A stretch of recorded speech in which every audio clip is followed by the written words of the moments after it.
On a winter's night, a young woman sneaks through the streets of Dubrovnik. She approaches a hatch in the wall and lays the basket into the hatch. Several years later, the child is adopted by a serf family Lasic.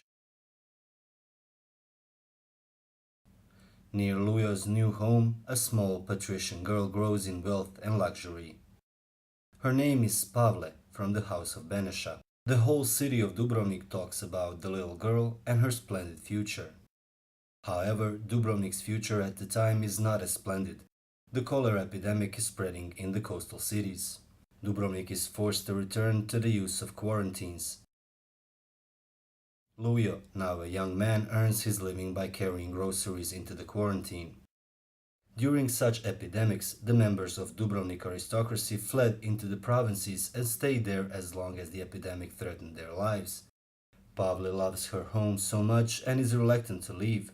She pays a lady doctor to declare her unfit for travel. Once her family is away, Pavle is on her own for the first time.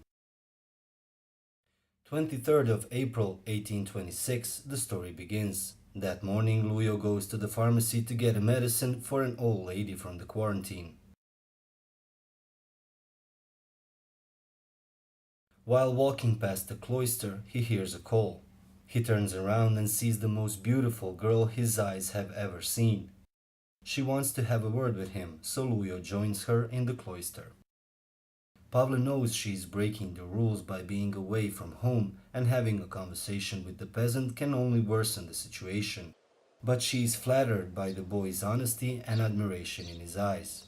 From that day on, the two youngsters regularly meet in the cloister and soon fall in love. They see each other only once more. Pavle manages to sneak out on the day when Lujo is leaving Dubrovnik. He decided to become a sailor to earn some money, because as a serf he isn't worthy of a marriage to a noblewoman.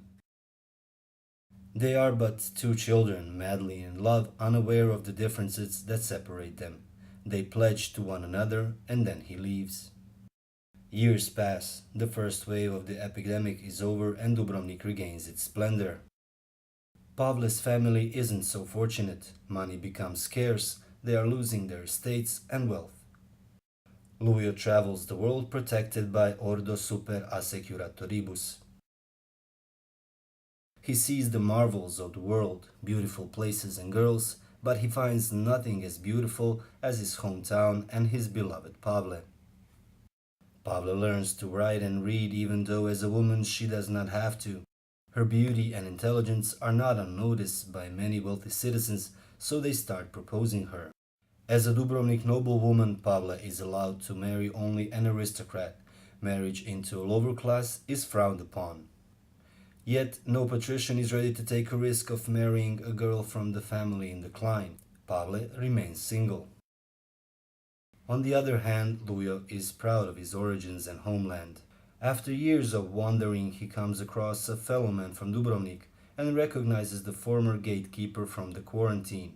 He has become a slaveholder even though it has been illegal in their country for centuries. Lujo stands up for slaves. He would not let money change him. And so the time draws near for the return home. After 8 years of absence, Lujo comes back to Dubrovnik. Pavle is in despair. She has received a letter in which Lujo asks her to leave the town together. He offers her the opportunity to remove the braces of life of a noblewoman, promises her happiness and unconditional love. Lujo knows that despite his expensive clothes, he is still a serf's son. When he sees her coming, all his fears dissipate in that one moment. He feels young and in love once again, as on the day in the cloister years ago.